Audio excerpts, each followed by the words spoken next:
shirkadda Bayina waxay si qoto dheer u fahamsan tahay in nadaafadu aysan kaliya ku koobnayn muuqaalka wanaagsan balse ay sidoo kale astaan u tahay farxad, raaxo, caafimaad iyo sharaf meesha aan ku noolnahay.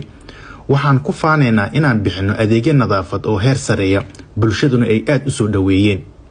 haddaba inta lagu guda jiro bishan mar kasta oo aad adeeg naga iibsato waxaan ku deeqi doonaa $1 oo aan dugsi quraan ugu iibin doono gogol ay ardadu ku fariistaan. hadafkeenu waa inaan kor u qaadno bilicda hal dugsi quraan si la mid ah midda gurigaaga oo kale. marka aad doorato adeegyadeena ma hubinaysid oo kaliya in gurigaagu yahay qurux ee waxaad sidoo kale kaalin muuqata ka qaadanaysaa taageerada caruur quraan baranaysa. ololahani waa hab aan idinkaga mahad celinayno kalsoonida aad nagu qabtaan oo aad noogu aaminteen qurxinta guryihiina annagoo sidoo kale wax u tarayna bulshadeena.